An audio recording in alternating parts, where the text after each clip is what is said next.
So lawmakers are back in their home districts holding town hall meetings with their constituents during the congressional recess. The Trump administration's handling of the Epstein files is a major topic at those meetings. Some Republicans, some Democrats also pushing for more transparency. Democrats in particular are focusing on the Epstein fallout during town halls in Republican-held districts. CNN's Julia Benbrook has more. Victor, the main takeaway from these town halls when it comes to the Epstein investigation specifically is that it doesn't seem like this topic is just going to go away anytime soon. When the Department of Justice and the FBI released a memo a couple of weeks ago now announcing that they had not found a so-called client list incriminating associates of Jeffrey Epstein, it really reignited this conversation. And that memo came just months after Attorney General Pam Bondi hyped up soon to be released documents and suggested that she had the so-called client list sitting on her desk. She has since clarified that she was speaking about other documents. But all of that to say that there are still questions. And despite President Donald Trump's calls for his supporters to move on to other topics that he thinks are more important right now, some of the loudest calls for more information, more transparency are coming from the president's own MAGA base. And that is something that Democrats are looking to seize on. Here's one example as Senator Chris Murphy spoke with voters on Saturday during a town hall. Donald Trump's approval ratings are, according to the latest poll, down below 40%. He's in those Epstein files, and so once it becomes clear that he was lying through his teeth about releasing them in order to protect himself, those numbers are going to go even further down because his base is going to realize that they got duped by this guy in a number of ways. While recent reporting does show that Bondi informed Trump back in May that his name, among others, is mentioned in documents related to Epstein, it is very important to note that that does not mean there is any evidence of wrongdoing or that Trump had any knowledge of Epstein's criminal activities when the two ran in similar social circles decades ago. Now, some are accusing Democrats of playing political games as they increase their calls for more transparency on this when the documents weren't released during the Biden administration either. Recent CNN polling shows that 50% of Americans say that they are dissatisfied with the amount of information they've received from the federal government when it comes to the Epstein case. Julia Benbrook, CNN, Washington. Members of the House are back home this week after an abrupt end to the session, as lawmakers in both parties pushed for the release of the Jeffrey Epstein files, ultimately forcing Speaker Johnson to close for business a day early, until after Labor Day. Does that mean this controversy is going to simmer until then? I'm joined by conservative Republican Congressman Eric Burlison of Missouri, who sits on the Oversight Committee and has called for the files to be released. Congressman Burlison, thank you so much for joining me this morning. Appreciate your time. It's good to be on. Absolutely. Thank you. Yes. So how animated are your constituents about the Epstein files and the lack of information that has been released so far?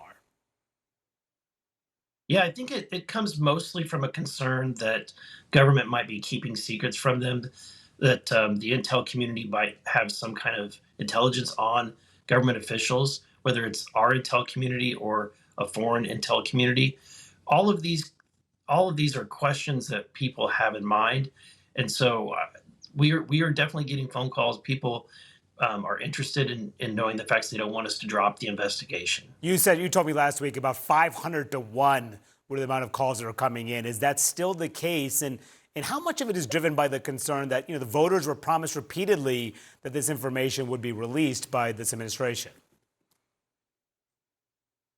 Yeah, I think that the part of this problem is that there were some false expectations that are created, and that's a political mistake.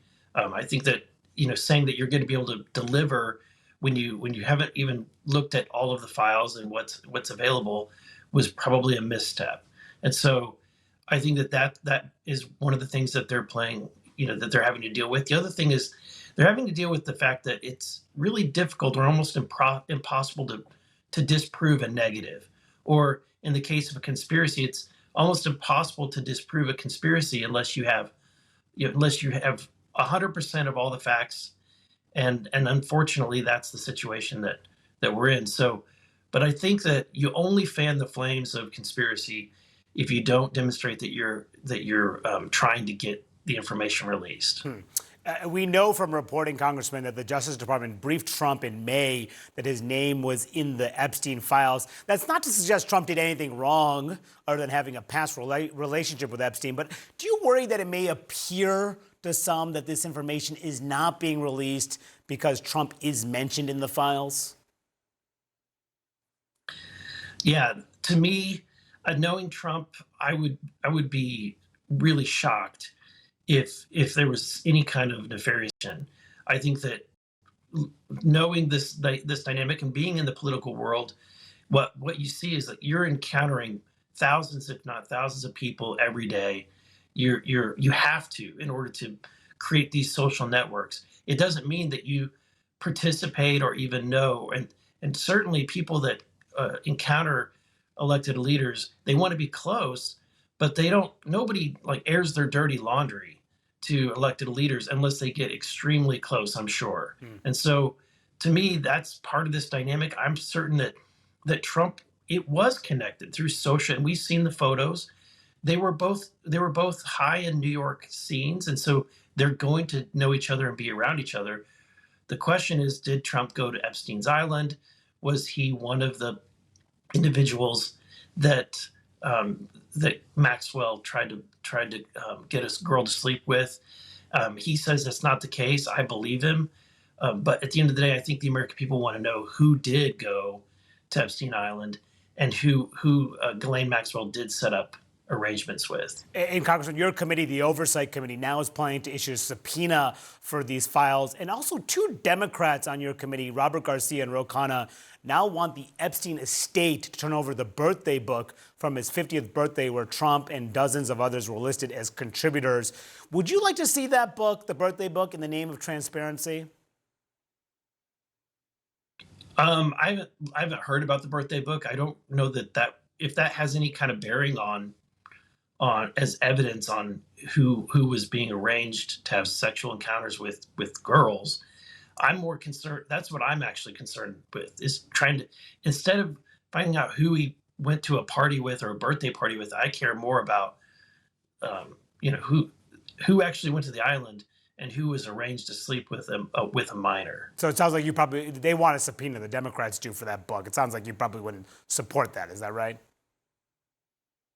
I mean, I'm not going to oppose anything that's going to come to light, but I'm saying I wouldn't be focused on that. I don't know why they would be focused on it, but I wouldn't be opposed to that coming to light. Okay. Your committee also issued a subpoena for the deposition with Epstein's convicted conspirator Ghislaine Maxwell. They want that deposition by mid-August. Now, the administration gave her limited immunity during her meetings last week with Deputy Attorney General Blanche. But this is what James Comer, your committee's chairman, told me last week about whether your committee would give immunity to her. I don't think there are many Republicans that want to give immunity to someone that may have been sex trafficking children. Do you agree with Mr. Comer that Maxwell should not be given immunity? I think that we should take her testimony with a high skepticism, right? But I also think that I'm not opposed to giving some kind of immunity. What I would be opposed to is giving any kind of clemency or pardon. That's not something that I think that any Republicans are going to be willing to do. Yeah, so that's my next question, because Trump has not not ruled out a pardon for Maxwell. Do you think that would be a mistake for Trump to pardon her? I do. I think it would be a mistake. At the end of the day, she committed heinous acts that I think that it would be a disservice to her victims where she did not have to serve her sentence. All right. Congressman Eric Burlison, thank you so much for joining me this morning. Really appreciate your insight and your perspective. Thank you. Appreciate you. Absolutely.